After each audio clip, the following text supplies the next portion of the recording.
Crumlin War Memorial Park was laid out near the railway station and covered an area of 4.5 acres.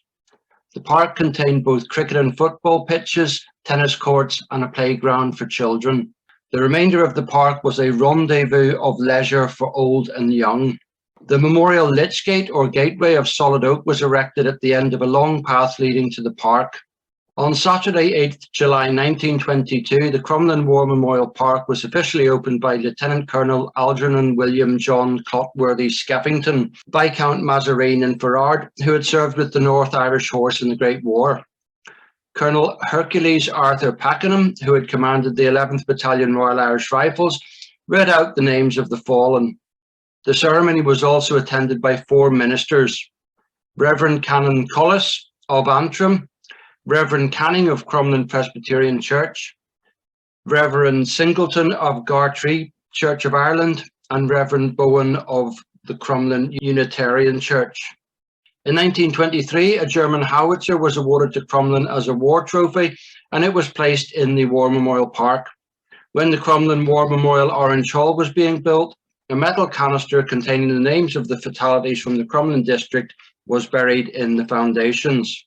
With the increase in motorised traffic and the construction of the leisure centre, the memorial lychgate was relocated and it was completely restored in 2014 to commemorate the centenary of the start of the Great War.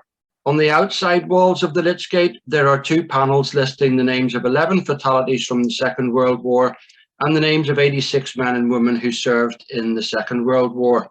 Inside the lychgate, on either side, there are 2 panels. One lists the name of 39 fatalities from the Great War, and the other lists 164 people who served in the Great War. There were originally 38 fatalities listed, with Robert McKibben being added at a later unknown date. Rifleman Robert Miller McKibben was serving with 11th Battalion Royal Irish Rifles when he died of wounds on 1st July 1916 at the age of 28, and is buried in Forceville Communal Cemetery and Extension in France. Locally, he is also commemorated on the Modern War Memorial in Antrim and on the memorial tablet for Killade Presbyterian Church. Robert Miller McKibben was born on 2nd June 1888 at Grosvenor Street in Belfast to James McKibben, who was a grocer, and Mary Miller. He married Sarah McGarry on 3rd January 1913 at Killade Presbyterian Church.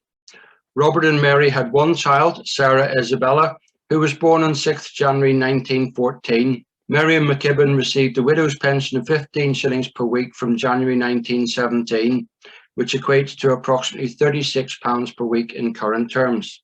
One of the earliest fatalities named on the Great War tablet is Stoker First Class Hugh Patrick Cormacan, who was killed on 15th October 1914 at the age of 24 when HMS Hawke was struck by a single torpedo from the German submarine U-9 and capsized, with the loss of 525 officers and men.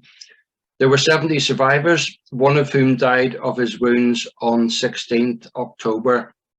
Hugh Patrick Cormacan was born on 1st December 1888 at New Lodge Road in Belfast to John Cormacan, a shoemaker, and Mary Henry, and they later lived at Ballyquillen near Crumlin. Hugh was a plumber when he joined the Royal Navy on 2nd April 1909, and he was transferred to the Royal Fleet Reserve on 29th March 1912. He was recalled from the reserve on 5th August 1914 and posted to HMS Hawke, where he met his death. George Adair enlisted with the Royal Irish Rifles and was deployed to France with 11th Battalion in October 1915.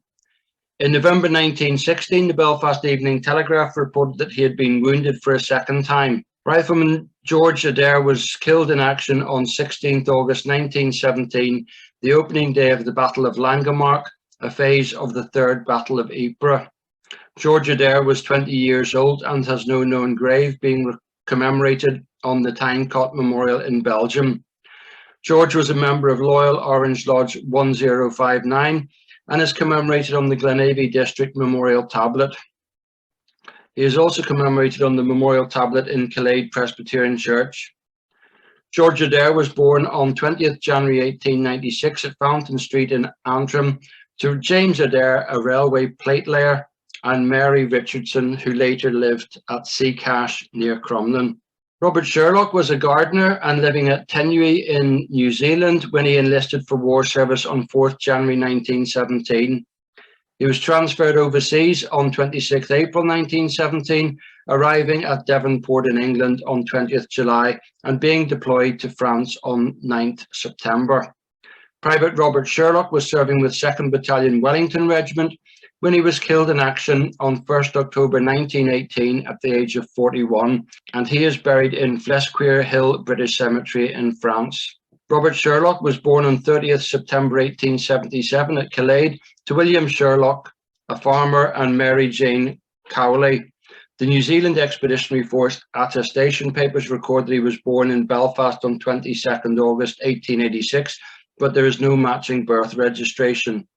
One woman is commemorated as a fatality on the Crumlin War Memorial. Eliza Neil Morrison was born on 19th April 1888 at Crookedstone near Killade to William Morrison and Jane Neil.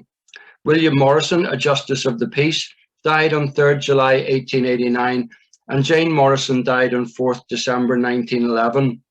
Eliza Neil Morrison volunteered with the Scottish Women's Hospitals and served as an orderly at Lake Ostravo in Salonika and later in Serbia between August 1916 and May 1917. She contracted malaria while serving overseas, and after recovering, she joined the British Red Cross as a cook in June 1918 and moved to London.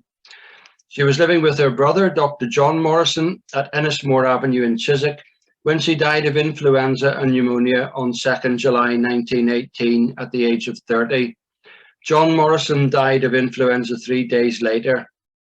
Eliza Jane Morrison is commemorated on the Morrison Family Memorial in the graveyard at Killade Presbyterian Church and on the War Memorial tablet in the church, but is not commemorated as a war fatality by the Commonwealth War Graves Commission. They shall not grow old as we that are left grow old.